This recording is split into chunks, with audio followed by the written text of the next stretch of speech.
بسم الله الرحمن الرحيم. السلام عليكم ورحمة الله وبركاته. الحمد لله وبه نستعين. أشهد أن لا إله إلا الله وحده لا شريك له، وأشهد أن سيدنا محمدا عبده ورسوله، ونصلي ونسلم على هذا النبي الكريم سيد المرسلين وعلى آله وصحبه أجمعين. أما بعد، أيها المؤمنون اتقوا الله، أوصيكم وإياي بتقوى الله، فقد فاز المتقون. Muslimin dan muslimat, mudah-mudahan dirahmati Allah Subhanahu wa taala. Dalam sebuah hadis lain riwayat daripada Abi Hurairah radhiyallahu anhu, kata dia, anna Rasulullah sallallahu alaihi wasallam qala, man anfaqa zawjaini fi sabilillah nudiya min abwabil jannah, ya Abdullah hadha khair, faman kana min ahli salah du'iya min babi salah, wa man kana min ahli al-jihad du'iya min babi al-jihad, wa man kana min ahli as-siyam du'iya min babi ar-rayyan, wa man kana min ahli as-sadaqah du'iya min babi as-sadaqah.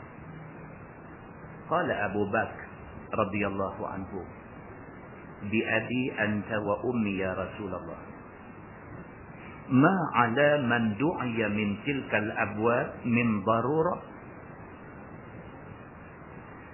fahal yud'a ahadun min tilka al-abwab kulliha? Qala an-nabi sallallahu alaihi wasallam, na'am, wa arju an takuna minhum, atau kama qala, hadis sahih muttafaqun alaih. Daripada Abi Hurairah radhiyallahu anhu, kata dia, Nabi sallallahu alaihi wasallam bersabda, Nabi kata, siapa-siapa yang ada sedekahkan sepasang binatang ketika perang sabilillah,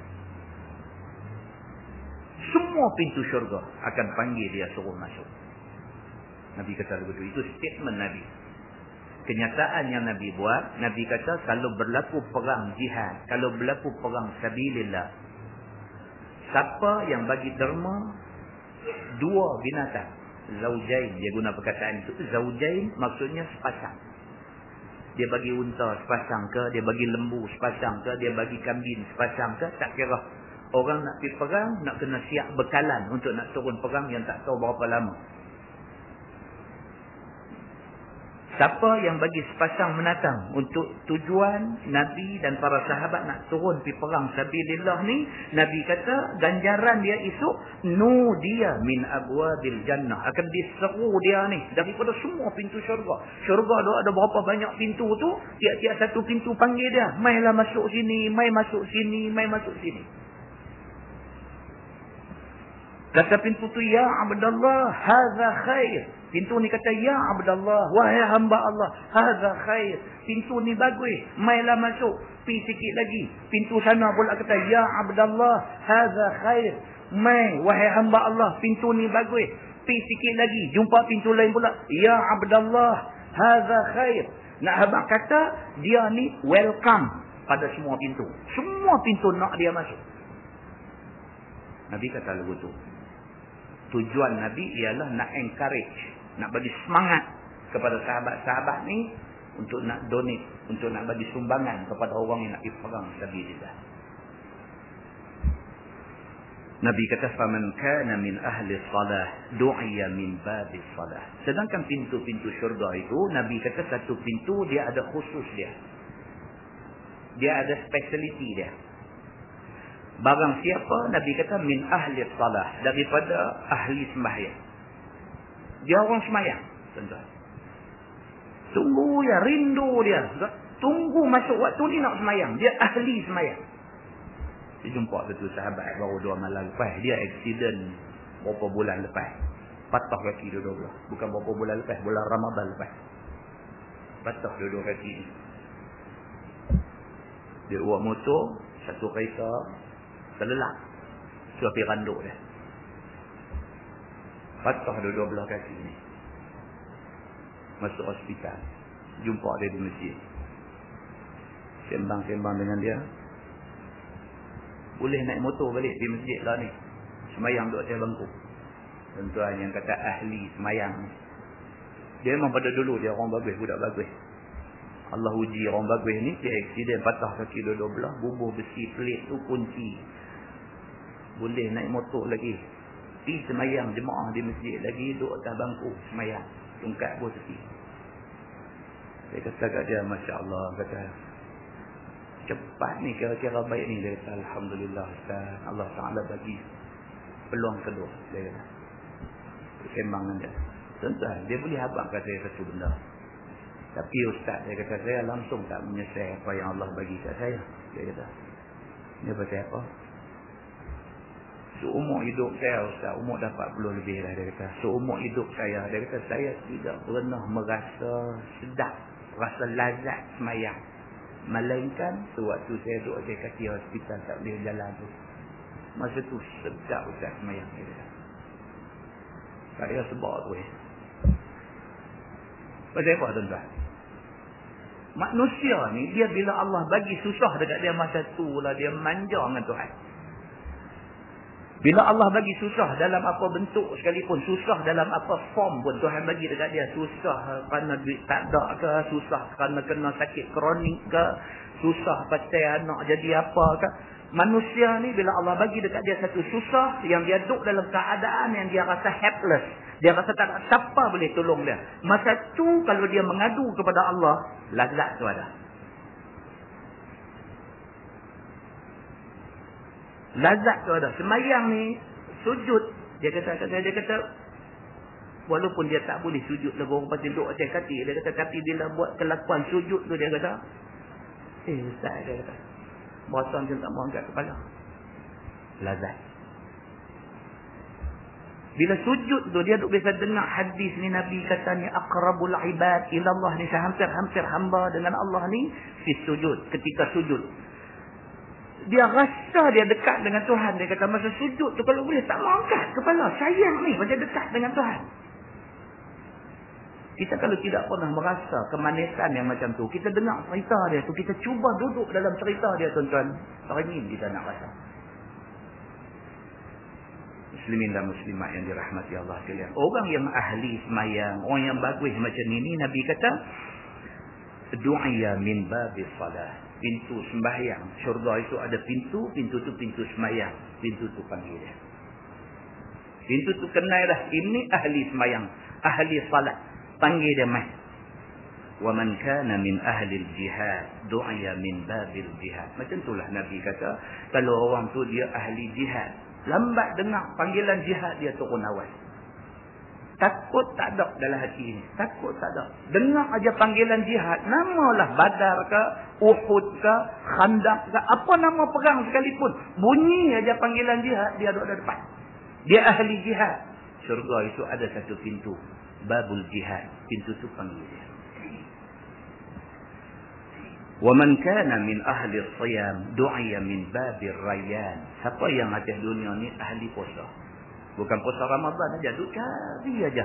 Jumpa dalam hadis kata sunat puasa 3 hari sebulan, dia puasa. Jumpa dalam hadis kata sunat puasa Isnin Khamis, dia puasa. Jumpa dalam hadis kata Nabi ni puasa Ashura, dan Nabi bercita-cita kalau dia panjang umur dia nak buat puasa Tasu'a 9 dengan 10 Muharram, dia buat.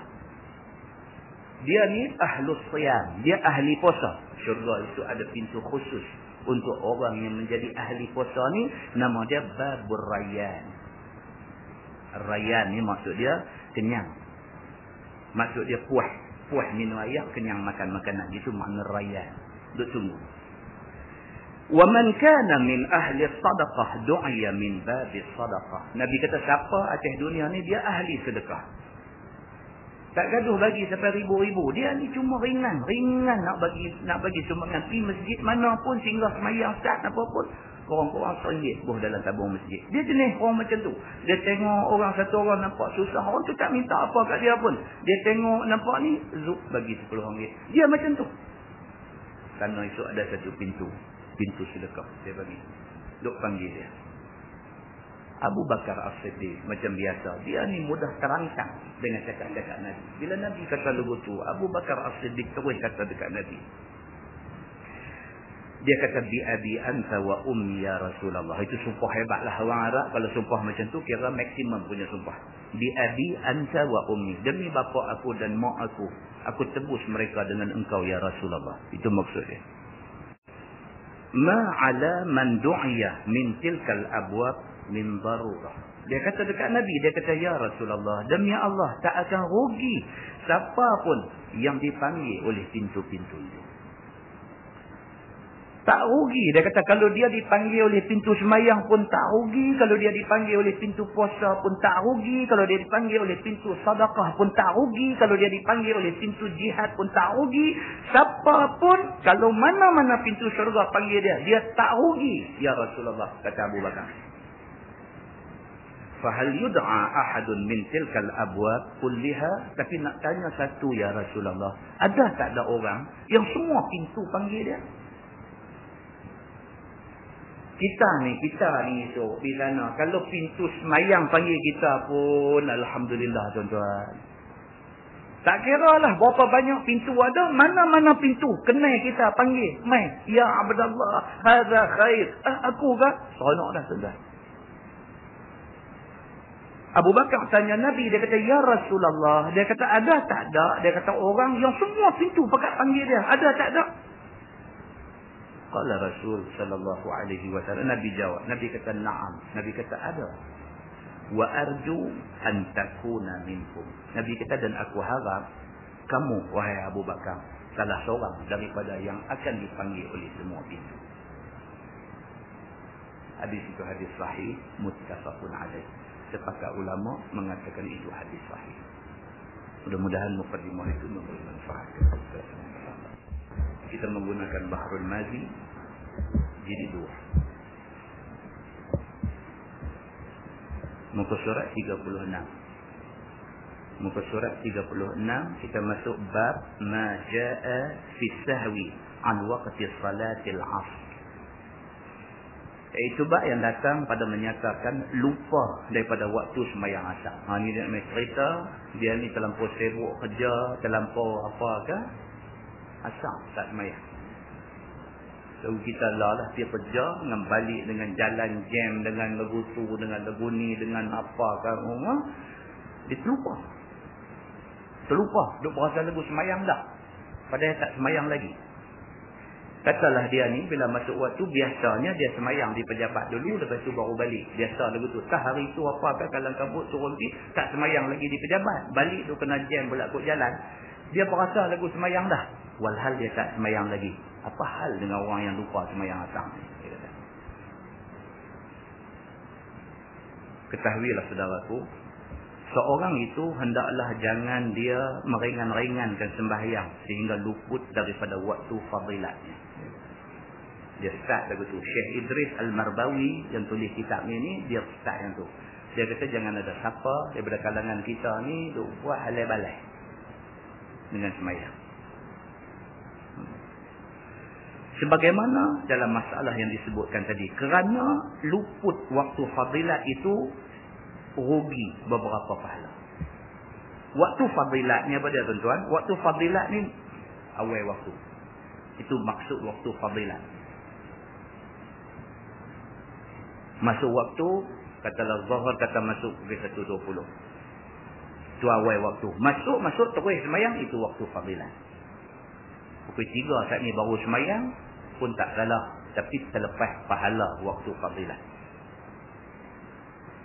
Tak salah. Asar masuk kata 4.43, kata lebih kurang macam tu. 4.30 baru semayang Zuhur. Tak salah. Tapi terlepas banyaklah. Waktu fadilat pun terlepas. Kira kalau kita ada ingat pula meringan-ringankan semayang, tak cantik di sisi Tuhan. Berdosa tak berdosa, masih semayang lagi. So, dia nak bagi tahu di sini, dia suruh rebut waktu fadilat tu, awal waktu tu, cantiknya yang tu. Kalau tak boleh tak apa, tapi kalau boleh, bagi boleh. Begitu. Istimewa pula dia kata waktu asar. Maka waktu asar itu maka sangatlah suka orang meluputkan waktu ikhtiar ataupun waktu jawaznya. Dia kata. Terutamanya waktu asar. Dia kata ramai orang tergelincang. Tak semayang asar. Walaupun waktu ikhtiar ataupun waktu jawaz. Waktu ikhtiar ni waktu yang kita boleh pilih. Maksudnya daripada mula masuk waktu sampailah sekira-kira celui satu semayang. Itu maksud waktu ikhtiar. Waktu jawaz pun sama juga. Waktu jawaz pun sama juga. Daripada masuk waktu sampailah kepada celui satu waktu semayang. Maksudnya kalau kita takbir Allahu Akbar, kita semayang sampai kita bagi salam, Assalamualaikum warahmatullahi, Assalamualaikum warahmatullahi, masuk waktu lain. Itu yang celui. Itu dia panggil waktu ikhtiar. Waktu yang kita boleh pilih. Mana-mana masa daripada masuk waktu sampai kita boleh pilih. Oleh kerana dia kata dalam masa sedap dengan kerja buat. Kerana asar dia kata masing-masing ni dia banyak kerja, sibuk. Masa itulah kita nak kena clear kerja pejabat. Masa itulah nak turun, nak start kereta, nak kena jam, nak singgah ambil anak sekolah petang. Time tu. Maka ramai orang dia kata nak hidup tergelincang asar ni. Maka kerana tu Nabi spesifik sebut tentang sembahyang asar. Ramai kawan-kawan kita pergi rumah dia nak ajak main kuliah ni. Pukul 7 kita pergi rumah dia. Jom lah kata ni. Dia kata sat-sat aku sembahyang asar dah. Tak sembahyang asar lagi. Pukul 7 kita pergi rumah dia. Kita nak ajak dia main mengaji malam ni. Sat-sat tunggu saat aku sembahyang asar dah. Terkejut kita ni. Tengok pukul 7. Waktu ada lagi. Pasal apa? Maghrib 7.30. Yang pukul 7 sembahyang asar boleh lagi. Tapi tak syok. Tak syok. Nah. Ini ceritanya. Maka orang yang luput waktu ikhtiar bagi sembahyang asar itu telah diumpamakan oleh Nabi SAW seolah-olah turun bala kepada dia, iaitu tinggal dia seorang diri sekontang-kanting dan pupus daripadanya isteri dan anak bini dan harta dia. Dalam hadis tadi kita baca hadis dia. Nabi kata orang yang buat halal balai sampai tak sembahyang asar ni, dia ni diumpamakan orang yang muflis. Tinggal dia seorang aja. Anak bini, harta, benda apa semua Tuhan rabut ambil daripada dia. Maka dengarlah hadisnya dikeluarkan oleh Imam At-Tirmizi. Kata dia, An Ibn Umar radhiyallahu anhuma anin Nabi sallallahu alaihi wasallam qala allazi tafutuhu salatul 'asr faka'annama utira ahluhu wa maluhu. Diriwayatkan daripada Ibni Umar radhiyallahu anhuma daripada Nabi sallallahu alaihi wasallam sabdanya, bermula yang luput akan dia oleh sembahyang asar di dalam waktu ikhtiar dengan sengaja, maka seolah-olahlah diputuskan dia dengan ahli keluarganya dan harta bendanya.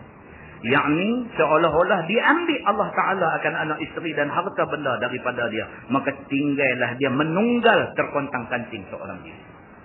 Orang yang saja tak sembahyang asar ni seolah-olah macam Tuhan rampas ambil anak bini dia, harta benda dia. Tinggal dia seorang sebatang kara, duit ringgit tak ada, keluarga tak ada, apa pun tak ada. Seolah-olahnya begitu. Maka tak ada siapa yang boleh menghiburkan dia dan boleh menyukakan hati dia.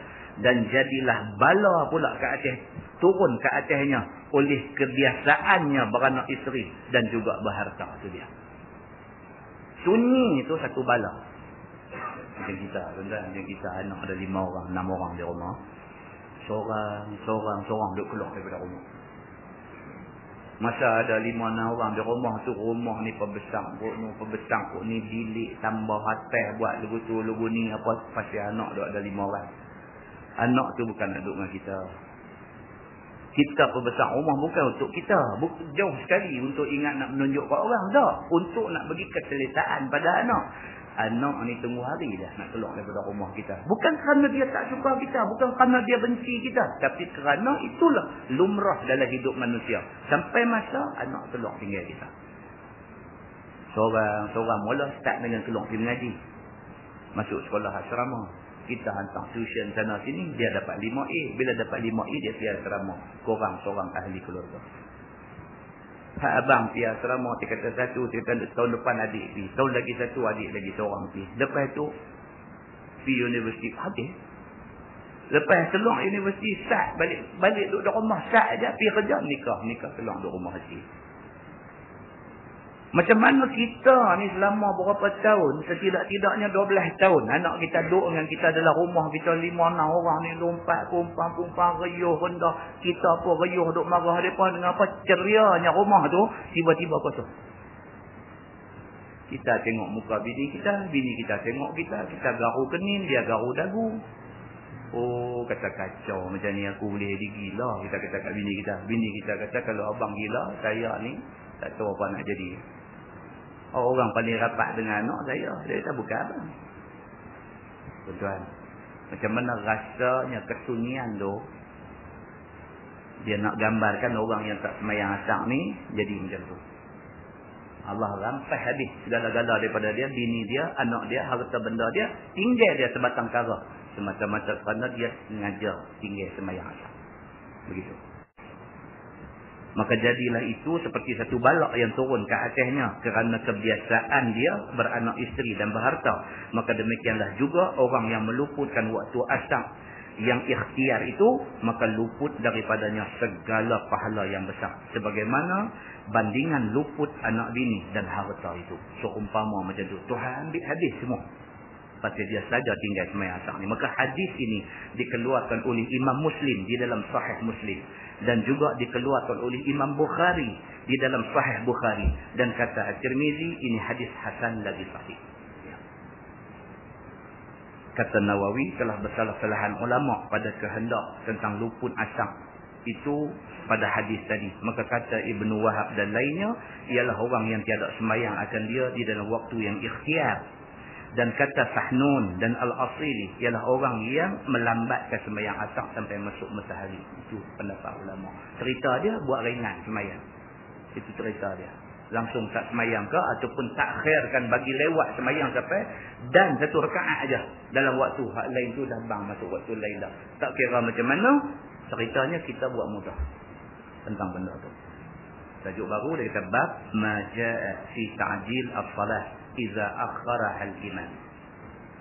Iaitu bab yang datang pada menyegerakan sembahyang apabila mentakhirkan oleh imam. Masjid kita buat majlis, kata. Buat majlis Maulidur Rasul. Kita jemput imam. Imam maksudnya pemerintah negeri. Panggil menteri besar mai. Suruh resmi majlis yang buat di masjid kita ni. Maghrib masuk 7.30. 7.50. Menteri besar tak sampai lagi. Cerita lagu mana ni? Cerita nak semayang dulu ke? Ataupun nak tunggu juga sampai pemerintah, sampai orang besar, sampai baru nak semayang ke macam mana? Itu maksud dia. Ketahuilah saudaraku, adalah maksud imam di sini ialah raja negeri ataupun ganti dia ataupun pemerintah-pemerintah ataupun seumpamanya. Maka apabila mentakhir dia akan sembahyang, maka jangan nanti akan dia lagi untuk berjamaah, bahkan sembahyanglah pada awal waktu. Agama ajar lagu tu. Dia orang besar mana pun tu dia punya pasal. Masuk waktu kita jalan dulu. Kalau dia main-main tak lagi tengok dia nak marah, dia tahu awak tak tunggu saya, boleh takkan start pun tak boleh tunggu. Tunggu munggu kata dia. Hang punya pasal. Masuk waktu kami sembahyang. Tunggu munggu kata dia. Pasal apa? Baca hadis ni bagi dia dengar. Kan? Ni sampai tak sembahyang ni duk tunggu. Tak boleh. Dia kata apa? Dia kata sembahyang dulu. Pasal apa? Lebih-lebih lagi kalau sembahyang itu sembahyang yang waktunya singkat. Maghrib misalnya tak panjang waktu maghrib ni, subuh misalnya tak panjang waktu subuh ni. Tak usah tunggulah.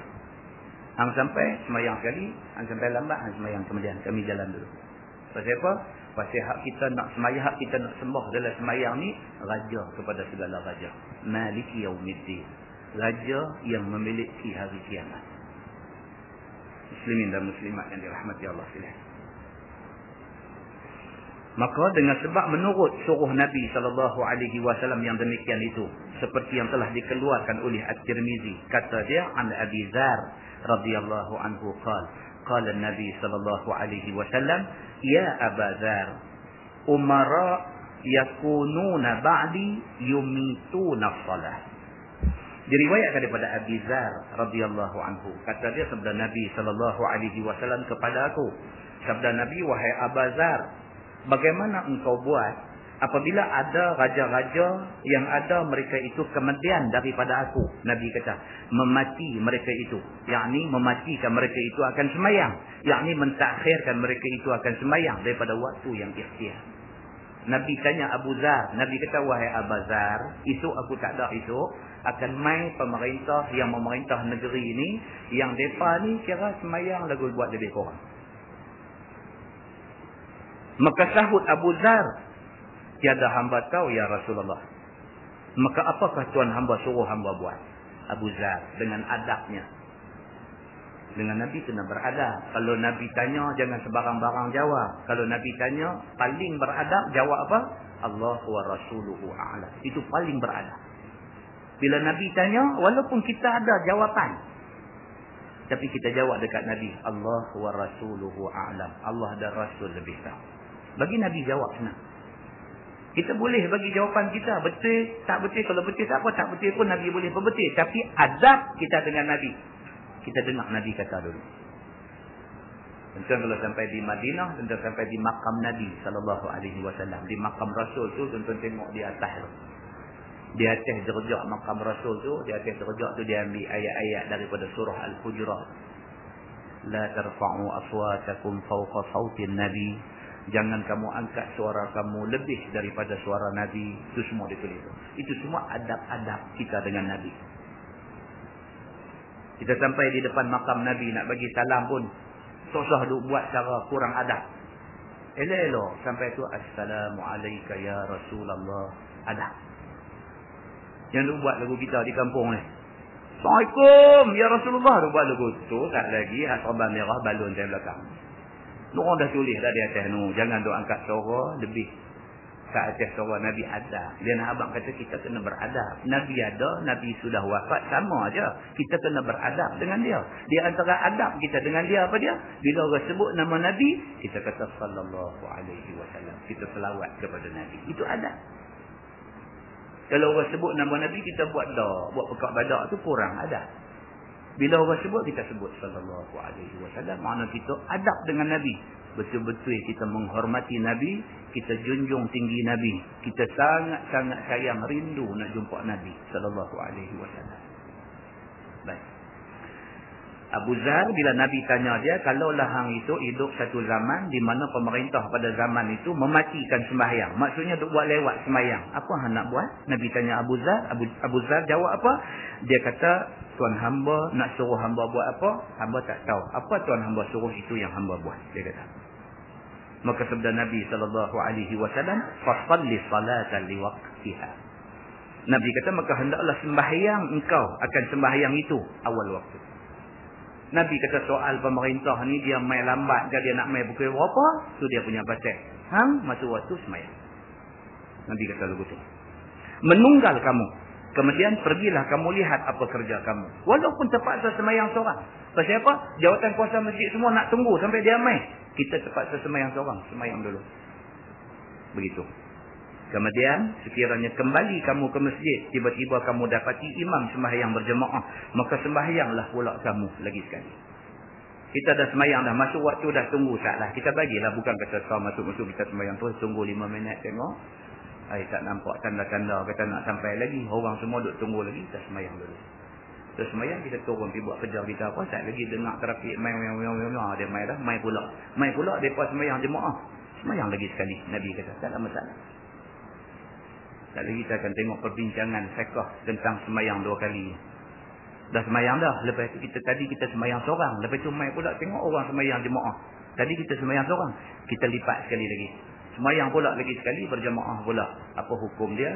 Hak mana satu Tuhan terima, semua dibincangkan oleh ulama kita. Begitu. Baik, maka nescaya adalah sembahyang itu jadi sunat dia. Dia kata, hak mula tadi tu hak fardu. Lepas dah. Kita main-main tengok depa sembahyang jemaah pula, naik pula sembahyang. Sembahyang jemaah hak kali kedua ni itu jatuh sunat. Pahala ada, tapi itu sunat. Hak fardu lepas dah tadi ni. Begitu. Maka inilah makna sabda Nabi sallallahu alaihi wasallam, fa in sallaita liwaqtiha kanat laka nafilah. Nabi kata, maka jika telah mendapat sembahyang engkau bagi waktu ikhtiar. Kemudian daripada sembahyang hak mula tadi, dengan berjemaah serta imam, nescaya adalah sembahyang jamaah yang kedua ini bagi engkau sunat. Nabi kata. Nasilah, itu sunat. Dia kata, wa illa kunta qad ahrazta salatak. Nabi kata, dan jika sekiranya jumpa engkau akan imam sedang sembahyang berjemaah, yakni kemudian daripada kembali engkau, daripada menunaikan kerja engkau, nescaya adalah engkau itu sesungguhnya telah memelihara sembahyang engkau, kerana sembahyang engkau yang awal waktu tadi telah sah dia. Hak mula tadi dah sah dah. Kita pelihara dah sembahyang kita. Hak kedua ni sunat kepada kita. Dan kata At-Tirmizi, dan pada bab ini telah datang riwayat daripada Abdullah bin Mas'ud dan Ubadah bin As-Samit, dan katanya lagi hadis Abu Zar itu ialah hadis yang hasan dan dikeluarkan oleh Imam Muslim di dalam sahihnya. Jadi kita faham benar ni. Jadi ke depan kalau jadi kita tahu nak bertindak, dan kita tahu tindakan kita itu ada sandaran dia, ada nas daripada hadis Nabi sallallahu alaihi wasallam. Begitu. Masalah menyegerakan sembahyang di awal waktu apabila ditakhirkan oleh imam. Ini nak bincang detail pula. Kata At-Tirmizi, itulah perkataan bukan seorang daripada ahlul ilmi. Di kalangan ulama suka macam tu. Masuk waktu sembahyang dulu, kita ambil fadilat awal waktu. Lepas tu sat lagi kalau depa sembahyang jemaah, kita ikut lagi sekali, kita dapat lagi sunat. Dan mensunatkan mereka itu akan sembahyang seorang bagi awal waktunya apabila mentakhirkan oleh imam. Kemudian sembahyang pula ia serta dengan imam. Dan bermula sembahyang yang pertama itu sembahyang yang fardu di sisi kebanyakan ulama. Dan bawah tu perbincangan benda yang sama lagi. Baik, masalah yang berikutnya. Dia kata menghimpunkan sembahyang awal waktunya dan juga berjemaah. Ini cerita combine dua-dua sekali. Semayang awal waktu pun orang tak mau semayang ni, kita semayang dulu. Tak lagi bila ada orang jemaah, kita ikut pula. Apa hukum dia? Saya kata Imam Nawawi, dan pada hadis itu menunjukkan suruh benar-benar semayang awal waktu. Dia nak abang kata, yang agama tekankan ialah soal sembahyang awal waktu tu bagus. Yang tu. Dan padanya menunjukkan bahawasanya apabila imam mentakhirkan ia akan sembahyang daripada awal waktu, maka sunatlah bagi makmum sembahyang ia di awal waktu dengan seorang diri. Kemudian sembahyang pula dia serta dengan imam. Maka telah menghimpunkan dia dua fadilat, iaitu yang pertama fadilat awal waktu dan yang kedua fadilat berjamaah. Dia dapat pahala sungguh hari itu. Dia sembahyang pula dia serta dengan imam, maka telah menghimpunkan dia dua fadilat, iaitu yang pertama fadilat awal waktu dan yang kedua fadilat berjamaah. Dia dapat pahala sungguh hari itu. Awal waktu pun dia dapat pahala, jemaah pun dia dapat pahala, dan dia memang sembahyang. Cantik dia. Begitu. Masalah dia kata merengkehkan jamaah, sembahyang jamaah ataupun sembahyang awal waktu, mana satu yang afdal? Maksudnya kalau dia ni tak mau buat dua-dua tu, dia nak buat satu aja. Sama ada dia sembahyang awal waktu seorang dia, lepas tu dia pergi, dia orang buat jemaah pun dia tak main join dah. Ataupun dia tunggu sampai sembahyang jemaah dia ikut. Mana satu lebih baik untuk dia pilih? Kata Imam Nawawi, maka kalau menghendaki seseorang merengkehkan atas satu saja daripada keduanya, berjemaah tetapi akhir waktu, ataupun sembahyang awal waktu tapi seorang diri, mana satu yang lebih afdal? Maka padanya khilaf yang masyhur bagi ashab kita, dan telah bersalah-salahan mereka itu pada yang rajihnya, dan sesungguhnya telah diterangkan di dalam Syarah Al-Muhazzab pada bab At-Tayammum, dan yang mukhtar, yang terpilih ialah sunat menanti untuk berjemaah jika tiada keji takhirnya itu. Jemaah dia kata lagi besar daripada awal waktu pula, sekiranya sembahyang jemaah itu tidak terlalu lewat. Kalau takat nak tunggu daripada calling-calling mai, dia kata dalam 10 minit lagi sampai, tunggu taklah 10 minit, itu lebih afdal. Dia kata tunggu 10 minit tu tak kira lambat lah tuan-tuan. Kalau tuan-tuan pergi Mekah Madinah tu, kalau sembahyang subuh pun dia bang kali pertama tu tak masuk waktu dulu, tak masuk waktu lagi. Bang kali kedua tu baru masuk waktu. Lepas bang tu nak boleh ke sembahyang pun dia bagi masa lagi. Pasal apa ni ada untuk Syekh azan ni baru nak lompat bangkit gosok gigi apa semua, dia bagi time. Masjid kita sini tak buat lagu tu. Bang nak pulus semayang lah. Kawan baru jaga. Bila bang ni gosok-gosok lagi sini semayang lah. Main-main kat lagi. Semayang seorang di masjid. Semayang seorang sudah. Lepas berkat tu tengok pula bangkit lambat. Jadi cerita dia tak payah pergi. Dia kata aku semayang di rumah. Kan? Di sana dia bagi time. Bagi time. Dia dah bang dah. Dia tunggu. No, pasal ambil kira kawan nak duduk di hotel mana, ujung mana, belanja sampai berapa ribu main. Tunggulah dia atas, kan? Tunggu kadang-kadang sampai 6-7 minit, kadang sampai 10 minit. Dia tunggu sampai orang main. Wah, hatilah. Jadi sampai 10 minit pun tak mau tunggu tu tak kena pula lah. Kan? Dia cerita dia macam tu. Tapi kalau tunggu sampai sejam, yang tu mengarut lah cerita dia. Kan? Baik, itu kita kena faham. Dari segi itu kita kena faham.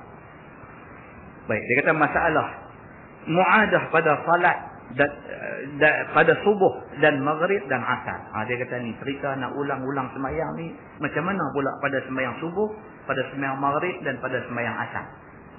Pasal apa tuan-tuan? Semayang subuh, selepas subuh tak ada sunat. Bahkan dia dah masuk waktu haram semayang. Kalau kita dah semayang seorang dah, lepas itu kita nak buat pula semayang jemaah. Semayang jemaah tu jatuh sunat. Sedangkan selepas subuh tidak ada sembahyang sunat. Itu perbahasan dia. Anda faham tak? Dia bahas sampai macam tu. Maka sembahyang ulang ni untuk subuh dan maghrib dan asar. Untuk sembahyang yang tidak ada sunat ba'diyah. Macam mana? Boleh tak kita buat hak lagu tadi ni? Kita sembahyang dulu seorang. Lepas tu orang buat jemaah kita nak join pula. Boleh tak boleh? Sedangkan kalau kita buat, dia dah duduk lepas daripada subuh. Dia dah duduk lepas daripada asar yang kita sembahyang. Dia dah duduk lepas daripada maghrib yang kita sembahyang. Sedangkan itu waktu-waktu yang yang dilarang. Macam maghrib ni dia bukan masalah tu. Dia masalah lain timbul. Satu, masa pendek. Yang kedua, maghrib ni 3 rakaat. Kalau kita buat lagi 3, dia jadi 6. Sedangkan maghrib ni rakaat dia ganjil 3. Boleh tak boleh macam tu? Yang kata ulama ni, kita jangan pandang rendah kat mereka. Mereka menghalusi aspek hukum ni. Kita pun tak peringat benda-benda macam ni. Tapi ulama dia menghalusi. Kita tengok dia kata apa. Kata Imam Nawawi, dan pada hadis dia dalam masalah itu menunjukkan bahawasanya tak mengapa mengembalikan ataupun ulang balik subuh dan asar dan maghrib seperti yang baki daripada sembahyang yang 2 lagi itu. Kerana bahawasanya Nabi SAW mengitlaqkan dia akan amal dengan mengulang sembahyang itu. Hadis tadi Nabi kata apa? Fasalli salata liwaqtiha. Nabi kata sembahyanglah pada awal waktu, pada waktunya. Nabi tak sebut kata sembahyang apa. Nabi sebut secara mutlak. Maknanya sembahyang apa pun boleh diulangi. Itu maksudnya, kata Imam Nawawi. Dan tiada beza di antara satu sembahyang dengan satu sembahyang. Kerana Nabi tak membezakan. Maka inilah wajah yang sahih pada mazhab kita, mazhab Asy-Syafi'i. Maksudnya apa? Lepas asar kita sembahyang asar seorang. Kita pergi tengok ada orang buat jemaah, kita join pula. Tidak menjadi kesalahan. Itu maksudnya. Dan bagi kita satu wajah bahawasanya tiada diulang subuh dan asar. Kerana sembahyang yang 2 itu sunat. Dia kata. Dan tiada ada sunat kemudian daripada keduanya. Itu pendapat kedua dalam mazhab Syafi'i. Dia kata untuk subuh dan juga untuk asar. Kalau kita dah sembahyang seorang, tengok-tengok ada orang buat jemaah. Dia kata tak payah ulang lah. Pasal apa? Kalau ulang, hak kita ulang tu sunat. Sedangkan tidak ada sembahyang sunat selepas subuh dan selepas asar. Itu pendapat kedua dalam mazhab Syafi'i. Dan satu lagi pendapat bahawasanya tiada diulang untuk sembahyang maghrib supaya tiada jadi genap dia. Ini. Kalau sembahyang maghrib hak mula tu dah 3, kita buat lagi 3 dia dah jadi genap. Dia tak jadi maghrib dah sebab maghrib ni dia witir, dia bilangan ganjil. Dia kata kalau maghrib tak payah ulang, kalau ulang dia kata jadi lagu tu. Tetapi dia kata itu adalah pendapat-pendapat yang baik. Dia kata. Jadi pendapat yang boleh pakainya apa? Boleh ulang. Dan faham, Jadi apa sembahyang pun subuh ke, zuhur ke, asar ke, maghrib ke, isyak ke, kalau kita dah sembahyang seorang, tiba-tiba ada orang buat jemaah, kita boleh ikut untuk berjemaah pada semua 5 waktu ni. Itu pendapat yang paling sahih di dalam mazhab Asy-Syafi'i. Tajuk baru dia kata bab ma jaa fi an-naum 'anil salah. Ini pula nak cerita apa? Orang tu tidur sampai terlepas waktu sembahyang.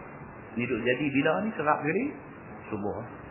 Pasal apa? Tidur sampai 3. Pukul 3 pagi baru tidur. Pasal apa yang tidur sampai 3 pagi? Sembang dengan kawan. Pasal apa yang tidur pukul 3 pagi? Tengok bola. Pasal apa yang tidur pukul 3 pagi? Duk tengok video. Duk tengok gambar video. Akibat dia apa? 7.30 baru jaga. Subuh apa ke mana, apa ke mana. Cerita orang macam ni apa dia? Dia kata, ketahuilah saudaraku,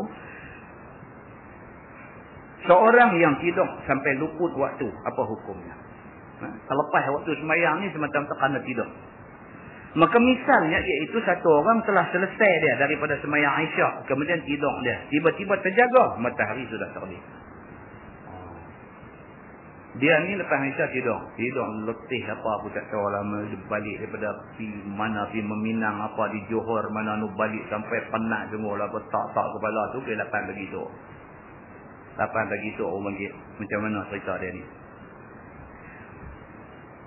Dan sudah luput waktu subuhnya, sewaktu tidurnya tadi. Maka hukumnya hendaklah qada sembahyangnya. Cerita dia apa? Jaga-jaga tengok Allah pukul 8 duk Allah. Bini dia kata duk mati kau tak sembahyang dah tak hati. Bukan hati, terkejut ni bangkit pukul 8 ni, tak pernah. Allah tak kena nak pergi masuk pancung pergi ke dapur. Bila dia kata tu pergi cari apa? Cari apa aku nak sembahyang ni dah lewat. Sembahyang ni pancung dah ada depan ni. Tidak masuk pintu dapur. Dia terkejut tuan-tuan. Orang tak pernah tinggal sembahyang. Kalau dia luput satu waktu lah, dia jadi dada ni dia ketak buk je. Tak pernah tinggal sembahyang. Tak puas duk tinggal selalu, tak ada apa kan. Jaga pukul 8 dia kata, subuh selepas dah, balun lebih 10. Tambah lagi 2 jam. Pukul 10 lagi baru bangkit. Tak ada kira dengan puas ni, tak kira. Ni bukan kata pasal tidur, tertidur, letih sampai tak jelas. Dia ni memang kunci jam pukul 8. Memang jenis kaki kunci jam pukul 8. Memang subuh ni tiap-tiap hari tabah. Oh, bini dia kata, abang ingat kot lepas pada pergi Mekah balik haji ni kot lah subuh boleh sembahyang dalam waktu. Tak juga. Dia kata inah. Kata kat bini dia inah. Inah ni kau cukup. Dia duduk panjang. Inah. Aku dah kata dah kan, aku tak api lagi buat haji. Hang yang duk ajak. Ada pikut tu pula. Kat bini salah juga. Kan? Ada dalam ramai-ramai manusia di muka bumi ni lagu ni ada. Okay, baik. Dia nak tengok cerita ni. Dia kata dengan dalil hadis yang dikeluarkan oleh At-Tirmizi. Kata hadis tu an Abi Qatadah radhiyallahu anhu qala zakaru lin Nabi sallallahu alaihi wasallam naumahum 'anis salat. Diriwayatkan daripada Abi Qatadah radhiyallahu anhu. Kata dia, kemudian daripada jaga kami daripada tidur dengan kawan-kawan kami dan Nabi sallallahu alaihi wasallam dalam satu musafir. Tiba-tiba terbit matahari dan luput sembahyang subuh kami. Ini dengan Nabi, dengan sahabat sekali. Nabi biasa kena macam ni. Musafir tuan-tuan, musafir ni penat. Nak jadikan, ditakdirkan Allah jadi benda ni untuk kita umat kemudian ni ambil hukum, ambil pengajaran. Nabi pun letih, selena sungguh. Jaga-jaga cerah dah macam tu. Maka menyebutlah mereka itu, yakni bertanyalah kawan-kawanku akan Nabi sallallahu alaihi wasallam akan tidurnya daripada luput sembahyang fardu subuh itu. Faqala innahu laisa fil naum tafrid, innamat tafrid fil yaqظah. Maka sabda Nabi sallallahu alaihi wasallam menjawab soal mereka itu bahawasanya tiada pada tidur itu terjadi melampau-lampau namanya. Hanya yang terjadi nama melampau-lampau itu ketika jaga. Yakni orang yang jagalah yang bernama melampau. Iaitu meringan-ringan dan sengaja untuk tak semayang. Sedangkan aku pada masa nanti sekejap lagi. Jenis apa? Jenis sedangkan duk nanti sat lagi. Kita ni, Nabi kata aku sendiri dan hampa semua ni, kita ni jenis apa? Jenis duk nanti waktu semayang. Kita bukan sengaja nak tinggal semayang. Kita ni orang yang nanti waktu semayang. Ni cerita bukan sengaja. Cerita dia sajalah Allah takdir benda ni jadi macam ni, bangkit matahari naiklah. Kita tak sama dengan puak yang melampau, yang sengaja tak semayang. Nabi kata. Sebentar lagi, hak jenis orang kata sat lagi semayang, sehinggalah luput waktu sembahyang. Jenis macam ni. Bini ni tak larat riau. Orang perempuan ni selalu mereka semayang bagus. Mereka kan tidur ingat kat lelaki ni. Bang, pukul 3 dah ni. Tak semayang asam, tak semayang zohor lagi. Tak. 3 suku. Bini kata, bang, 3 suku dah bang. Tak lagi masuk asam. Asam 4.40 punya pun. Oh, duk jawab lagu tu. Sampai 3.45. Kawan tahu waktu semayang kan? Sampai 3.45. Bini dia kata, abang nak cari dosa ke abang? Semayang dulu. Sat lagi pergi sambung kerja tu. Sat lagi. Aku kata sat lagi. Hang duk diam-diam tak boleh kah? Dia mula. Bini kata ikut suka abang lah. Haji Mardut dia kata. Bini kata. Haji Mardut dia kata. Dia buat haji saja dia kata. Lu dengar. Bini lu kata lu dengar. Dia pergi kat dia. Habis kerja aku dulu. Kata bunyi bang asang. Kata bunyi bang asang. Oi, buat kalut. Bunyi bang asang tu buat kalut. Oh, pipi siapa dalam bilik ayang ni? Oi, keluar aku tak semayang lagi. Keluar tu. Habis satu rumah kacau bilau. Anak nak semayang lohok. Orang bang asang dia nak semayang lohok. Marah habis semua orang. Anak tengah duk mandi tempoh rambut tak habis. Keluar main basah-basah. Keluar. Aku nak ambil semayang. Kalut sangat pula yang masa tadi 3-4 jam tak semayang. Jenis apa? Jenis buat muda. Bukan tak orang semayang. Bukan kata tak takut tinggal semayang. Tapi jenis tangguh. Jenis buat muda. Ini dia cerita ni. Jenis orang. Nabi kata kita bukan macam tu. Kita ni betul-betul kita terlena letih. Nabi kata. Maka adapun kita luput waktu subuh kita bukannya kerana melampau-lampau ataupun meringan-ringankan sembahyang tu. Hanya oleh tidur kita yang menjadi luput waktu sembahyang itu. Bukan dengan sengaja. Dengan sebab senanti-nanti ataupun tangguh-tangguh seperti orang-orang yang duk menangguh nak menunaikannya. Nabi kata kita bukan saja. Nabi kata kat sahabat-sahabat ni. Faiza nasiya ahadukum salah aw nama anha fal yusalliha idza zakaraha. Kata Nabi, maka apabila terlupa seseorang daripada kamu akan satu semayang ataupun tertidur dia daripadanya, maka hendaklah qada dia akan sembahyangnya apabila ingat dia akan dia ataupun apabila jaga dia akan dia. Kita memang duk biasa bangkit awal. Hari itu jaga-jaga tengok dah 7 dah. Ada lagi 5 minit lagi nak habis waktu subuh. Kalau kabut masuk gosok gigi ambil, habis waktu dah. Nabi kata apa? Bila jaga tu, immediately, serta-merta semayang. Jangan jaga-jaga, pukul 8 dah. Lepas dah subuh, tak apalah, tidur tu ya. Tak boleh dulu. Bila jaga, masa tu juga kena semayang. Ataupun bagi kisah orang lupa. Ada. Ni hadut semayang hari-hari, dia terlupa. Dia terlupa macam mana. Dia biasanya bila masuk waktu, dia semayang di masjid. Masuk waktu, dia semayang di masjid. Hari tu dia pergi berjalan di mana ke apa kan. Bila masuk waktu, dia tak boleh nak pergi semayang masjid lagu dia duduk di rumah ni. Bila lepas lebih kurang setengah jam, sejam lepas tu, dia rasa macam semayang dah. Dia buat relax. Dia buat relax. Sampailah masuk waktu yang berikutnya. Dan masuk waktu berikutnya, bini dia tanya dia. Bini kata, abang semayang tak? Lohong tadi. Semayang dah lah. Saya tak nampak pun bila abang semayang. Bini kata begitu. Dia kata, aku semayang kot. Dia main kot lah. Aku semayang kot. Bini kata, abang semayang tak mana? Ikan-ikan balik berasan tak pula dah. Berasan tak pula dah. Kan ni dah masuk asyak tadi. Oh, aku tak semayang kah? Dia tanya bini dia balik. Bini dia kata, tak tahulah bang. Tapi saya tak nampak lah bang pergi semayang.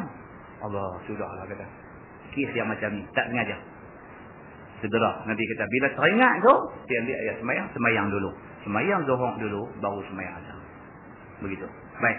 Kata At-Tirmizi, dan pada bab ini ada riwayat daripada Ibni Mas'ud dan daripada Abi Maryam dan Imran bin Husain dan Jubair bin Mut'im dan Juhaifah dan Abi Sa'id dan lain-lain lagi. Dan kata dia telah dikeluarkan oleh Bukhari dan Muslim di dalam sahih keduanya. Tetapi Muslim lebih panjang lagi cerita ni dan lebih terang lagi kisah ini. Dia kata, masalah qada semayang yang luput dan waktunya. Kata At-Tirmizi, dan telah bersalah-salahan ahli ilmu pada seorang yang tertidur sampai luput waktu semayang.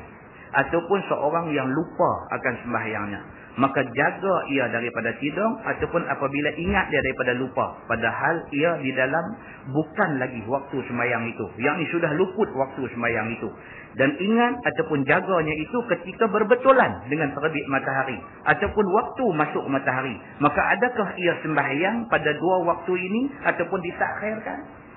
Dia waktu tu, waktu-waktu yang disebut sebagai waktu jangan sembahyang ni.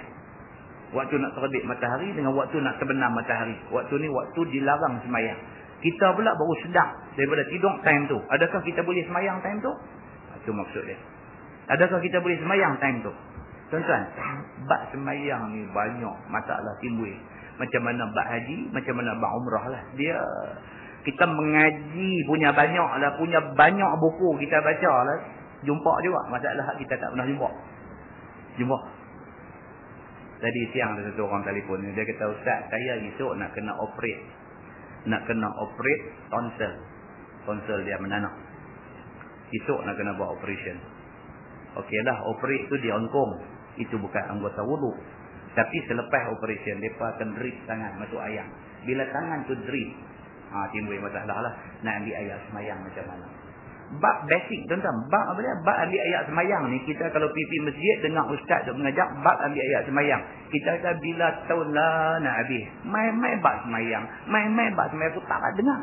Macam kita pandai sangat. Bila main masalah kita tak tahu nak selesai macam mana. Nampak tuan-tuan? Tak habis benda ni kalau kita nak cari belajar. Tak habis.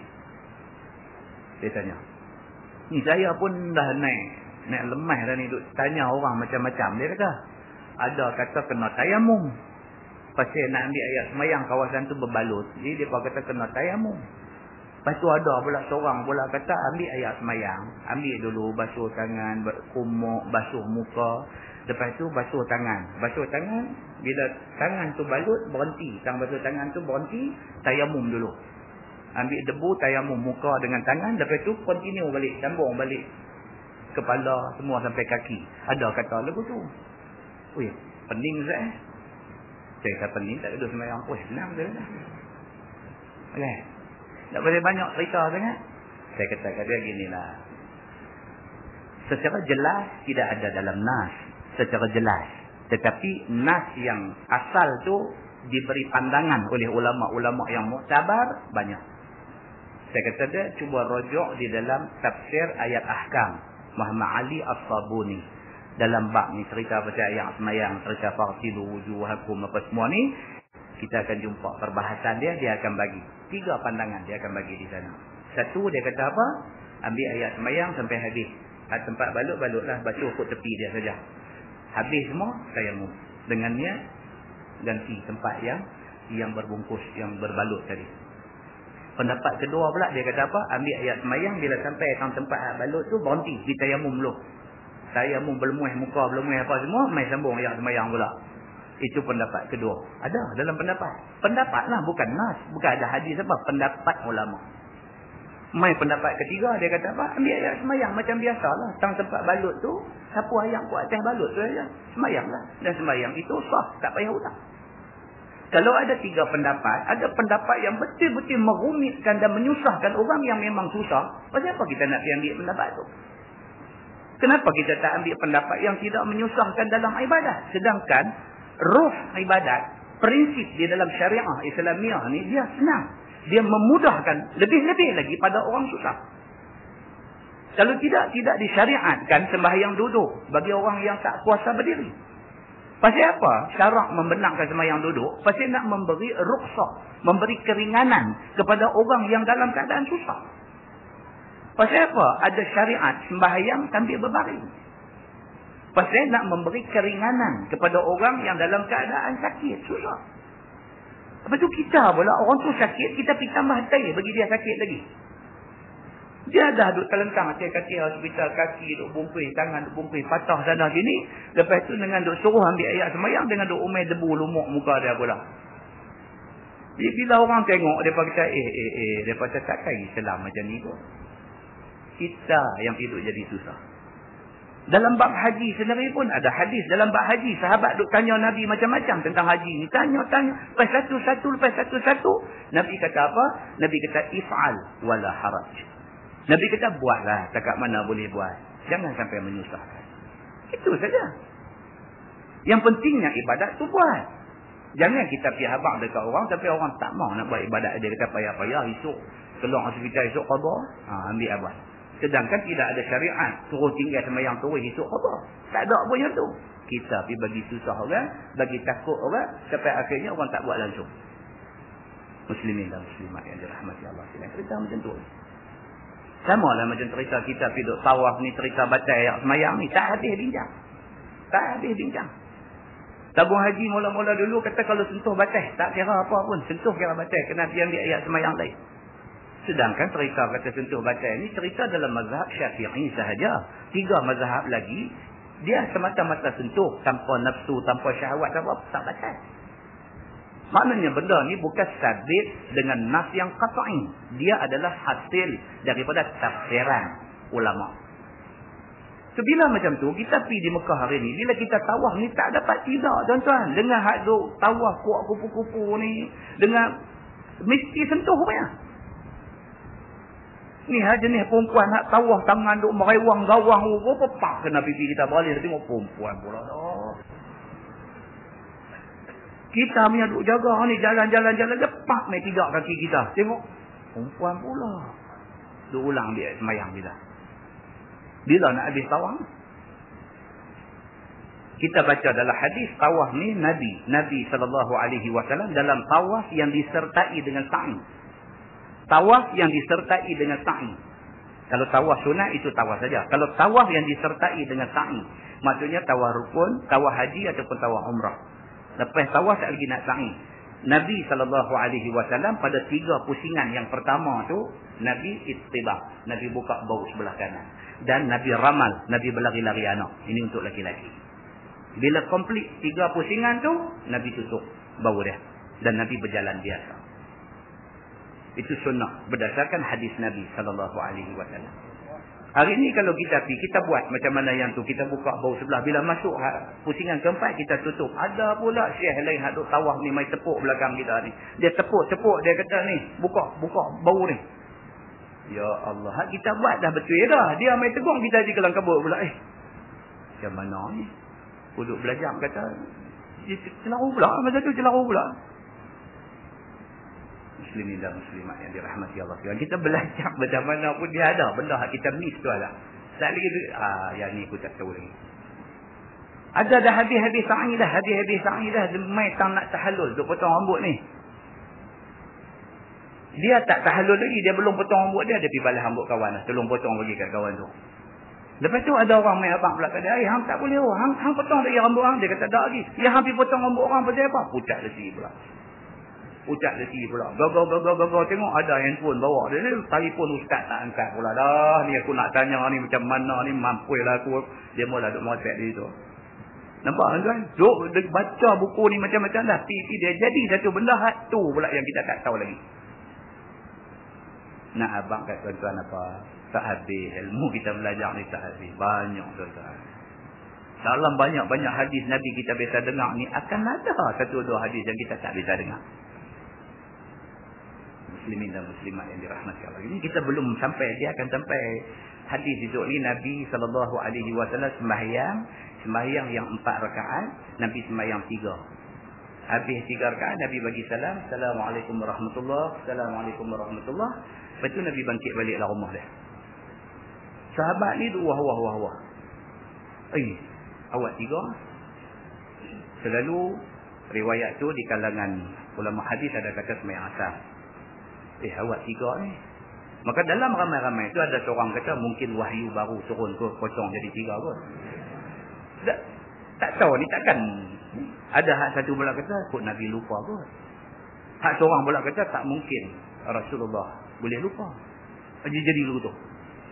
Hang cakap lagu ni, aku cakap lagu ni. Nabi keluar balik daripada rumah dia. Nabi main, Nabi tanya apa hal ni?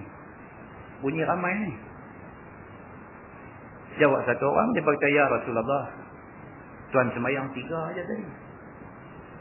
Nabi kata tak, 4. Nampak tuan? Nabi atas kapasiti dia sebagai manusia, dia pun terlupa. Dan hikmah di sebalik itu apa dia? Pengajaran pada umat. Dah, sahabat makin ramai kata, "Dak, ya Rasulullah, 3." Oh.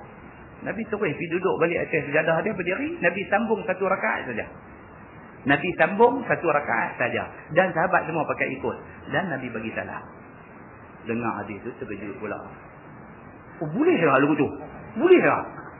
Aku tak pernah dengar ni. Aku mengaji merata tak pernah dengar ni. Dia baca kitab apa? Dia mula kan. Ni nak buat ramai ni. Dia baca kitab apa? Hadis apa ni? Kita duk mengaji tu baru tak pernah abang hadis tu. Dia duduk cari tang mana ni lah masalah orang lain. Cerita jadi panjang. Walhal hadis tu daripada zaman Nabi. Tapi lah ni hadis tu ada. Tapi dia tak pernah jumpa. Pasal apa tak pernah jumpa? Pasal di masjid minggu sekali. Kan? Muslimin dan muslimat yang dirahmati Allah. Itu ceritanya. Anak abang kata apa? Agama ni dia sangat luas. Sangat luas. Bidang kefahaman dia. InsyaAllah kita sikit Allah akan cukupkan kepada kita kadar untuk nak buat hidup atas dunia ni, insyaAllah. Begitu. Baik. Maka kata setengah daripada ahlul ilmi, bolehlah seseorang itu qada sembahyangnya apabila jaga ataupun apabila ingat dia. Kita jaga aja, terus kena sembahyang walaupun sudah habis waktu. Begitu. Dan jika ada ia berkehendak qada pada waktu bertentangan dengan waktu terbit matahari ataupun bertentangan dengan waktu masuk matahari sekalipun, kerana sabda Nabi SAW dalam masalah tadi, Nabi kata fal yusalliha iza zakaraha. Maksudnya maka hendaklah sembahyang dia apabila ingat dia ataupun apabila jaga dia. Dan dialah qaul Ahmad bin Hanbal dan Ishaq dan Asy-Syafi'i dan Imam Malik. Itu dia. Mana Imam Syafi'i sendiri pun kata begitu. Bagi orang yang terlena, jaga-jaga tengok dah cerah dah lepas waktu, segera ambil ayat semayang dan semayang. Dan benda ni berlaku kepada Nabi SAW. Bahkan Nabi buat sembahyang itu secara berjamaah. Nabi yang cerita Nabi musafir dengan sahabat-sahabat apa semua tu terlena, tak jaga sampai dah cerah matahari naik dah baru jaga. Bilal lari mai dekat Nabi dalam hadis Muslim. Bilal lari mai dekat Nabi, ya Rasulullah apa semua, cerita dah cerah. Nabi kata apa? Panggil orang semua semayanglah ni. Sedangkan waktu sudah habis, dah cerah dah. Nabi kata semayanglah ni, dan sembahyang itu dibuat secara berjamaah dan Nabi menjadi imam. Itu ceritanya. Maka di situlah timbul perbahasan di kalangan mazhab dan ulama-ulama ni. Sembahyang Nabi itu sembahyang adaan ke sembahyang qadaan ke? Sembahyang tunai ke sembahyang qada? Lepas itu bincang pula, kalau kata sembahyang tunai, macam mana dah habis waktu? Kalau kata sembahyang qada boleh berjemaah ke? Itu perbahasan yang timbul kemudiannya. Tapi hadisnya begitu.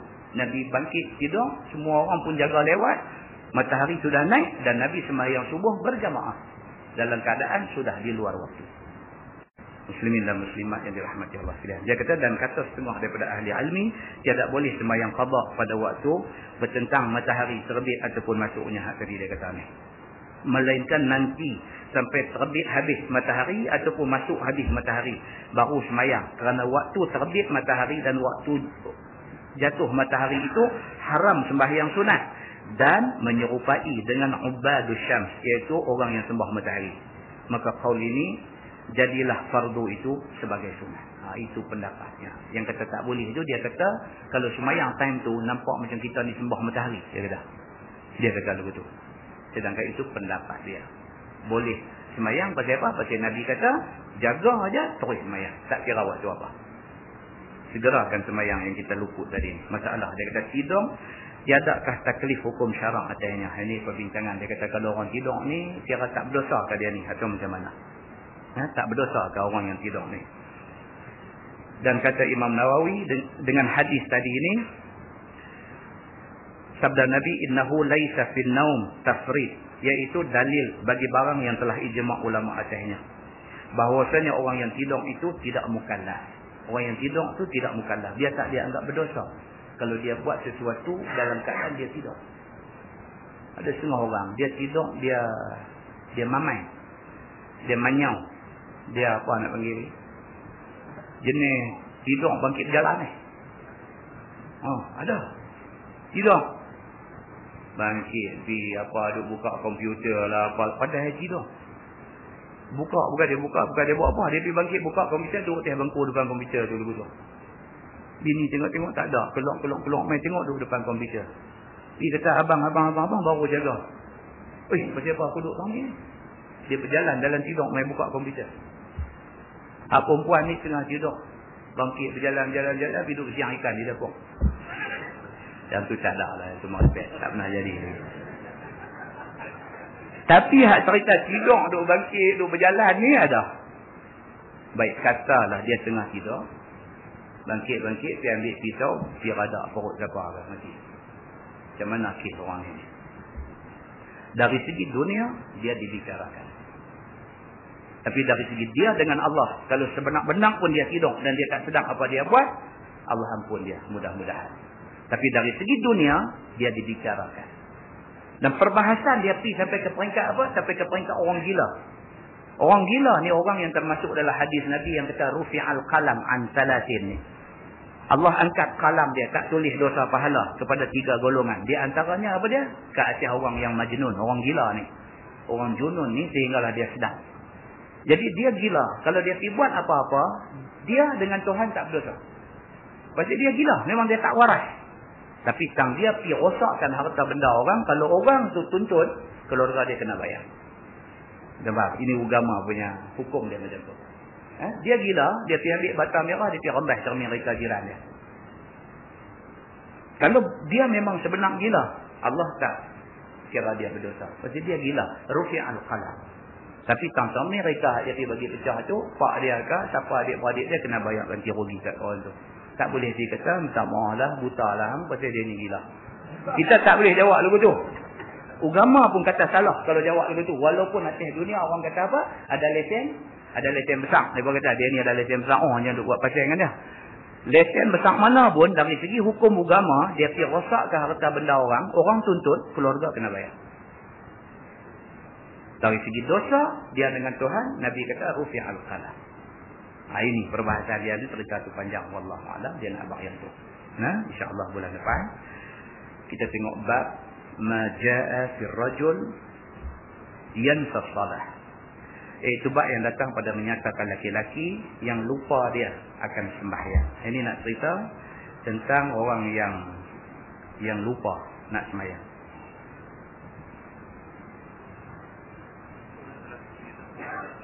Macam mana?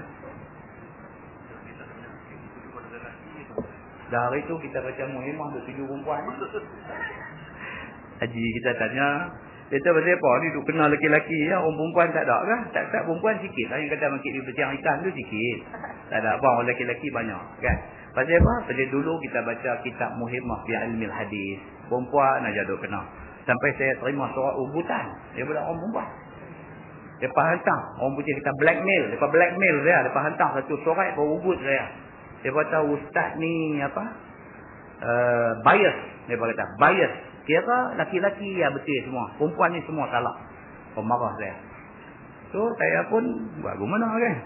Dah kitab tu lagu tu. Maka kita baca lagu kitab. Jangan bukan masalah saya ni apa lagu mana dah. Kitab dia main lagu tu. Cuma kaedah dalam agama. Kaedah dalam agama bila dia guna lafaz laki-laki bermakna untuk laki-laki dan perempuan. Itu kaedah dalam Quran ataupun dalam hadis, itu kaedah dia. Bila dia sebut laki-laki, maksudnya untuk laki-laki dan perempuan. Hukum tu boleh ambil dua-dua sekali. Dia bukan kata bila sebut laki-laki, maknanya buat laki-laki saja dah. Hukum tu apply kepada laki-laki dan perempuan. Begitu. InsyaAllah. Lepas ni tuan-tuan, tajuk dia berbagai-bagai. Dia akan main berikutnya fi rajul tafutuhu salawat bi'ayyatihinna yabda. Dia kata orang tu tinggal sembahyang banyak. Itu bila nak qada, nak mula kat mana? Dia subuh tak sembahyang, zuhur tak sembahyang, asar tak sembahyang. Dia ni lepas maghrib. Maghrib dia ada sembahyang. Tapi bila dia mai tang maghrib ni dia karau balik. Dia karau balik subuh pagi tadi tak sembahyang, zuhur tadi tak dan sembahyang, asar apa semua, dia kira satu waktu yang dia buat. Kalau macam tu, dia nak start di mana? Dia nak start subuh dulu ke? Qadha subuh, qadha zuhur, qadha asar? Ataupun dia nak start hak paling dekat dulu ke, start asar dulu, baru zuhur, baru subuh ke, macam mana? InsyaAllah kita tengok dalam hadis yang akan datang. Sama macam kes semayang mayat bagi kes yang mati ramai. Bila mati ramai, mayat buat main 7 orang di masjid ni. Nak susun mayat macam mana? Siapa nak duduk depan sekali? Nak duduk lagu tu ke? Depan pi lagu tu ke? Ataupun nak duduk menerai lagu tu ke? Mayat ni nak susun macam mana? Ada hadis yang menyebutkan tentang benda ni. Demikian juga dengan orang yang mati ramai-ramai nak tanam dalam liang yang besar. Bulldozer pergi korek bagi semua nak masuk 7 orang. Nak masuk 7 orang tu nak susun macam mana? Nak siapa nak duduk depan? Mayat siapa yang depan menghadap kiblat depan sekali? Siapa next? Siapa berikutnya? Semua dibincangkan di dalam hadis Nabi. Tuan-tuan, agama kita ni, agama Islam ni, agama yang cukup lengkap. Itu sebab orang duk bubuh stiker di kereta tu, dia kata Islam is a way of life. Memang betul. Islam ni dia satu cara hidup yang lengkap. Kerana jahil kita ambil sikap memusuhi Islam. Kerana jahil kita. Bukan kerana Islam jahat, bukan kerana Islam ni tak lengkap, bukan kerana apa. Tapi kerana jahil kita memusuhi agama yang sebenarnya nak bawa kebaikan kepada kita. Kita memusuhi dia. Kita bapa, kita marah anak kita pasal dia buat tak betul. Kita nampak dia duduk berjalan nak pergi jatuh parit. Kita bapa, kita kata kat dia jangan pergi jalan tu, tak lagi hang jatuh parit. Anak kita beranggapan kita ni saja nak cari musuh dengan dia. Walhal kita nak untuk kebaikan dia. Islam pun macam tu. Islam nak untuk kebaikan kita. Kita duk jadikan Islam musuh kita. Duk tembak Islam. Duk luku Islam. Duk sigung Islam. Duk sepak Islam. Duk terajang Islam. Sebenarnya Islam tu main nak pimpin kita pergi jalan elok. Kita jahil. Kita kata Islam ni nak kacau kita. Islam nak buat jahat kat kita. Tuan-tuan, mainlah kita hilangkan kejahilan. Kita nak pergi hilang jahil, kita nak pergi faham agama. Cara dia satu saja. Quran dengan hadis jadikan panduan hidup kita. Kita faham agama, kita sayang agama kita. InsyaAllah tuan-tuan. Saya dapat pahala sikit, tuan-tuan dapat pahala sikit. Yang penting apa? Semua orang doa atas keredaan Allah menuju ke jalan yang lurus. Destinasi kita, matlamat kita ialah syurga Allah. Yang keredaan dia doa dari sana. Itu saja, lain tak ada. Mudah-mudahan Allah berkati kita, Allah sampaikan hajat kita, dan kita menjadi orang-orang yang diridai Allah Subhanahu wa taala. Wallahu a'lam. Yang baik itu daripada Allah, yang tak baik silap saya tangguh dengan tasbih kafarah dan suratul Asr. Subhanallah. Asyhadu an la ilaha illallah. Allahumma salli ala Muhammadin fil awwalin wal akhirin wa sallim wa radiyallahu tabaraka wa ta'ala an sadatina أصحاب سيدنا رسول الله أجمعين. بسم الله الرحمن الرحيم. الحمد لله رب العالمين حمدا يوافي نعمه ويكافئ مزيده. يا ربنا لك الحمد كما ينبغي لجلال وجهك الكريم وعظيم سلطانك. رضينا بالله ربا وبالإسلام دينا وبمحمد نبيا ورسولا. اللهم افتح علينا فتوح العارفين وارزقنا فهم النبيين بجاه خاتم المرسلين. اللهم فقهنا في الدين وعلمنا التأويل واهدنا صراطك المستقيم. اللهم أرنا الحق حقا وارزقنا اتباعه وأرنا الباطل باطلا وارزقنا اجتنابه. اللهم اجعل جمعنا جمعا مرحوما وتفرقنا من بعده تفرقا معصوما. وصلى الله على محمد وعلى آله وصحبه وسلم والحمد لله رب العالمين. السلام عليكم.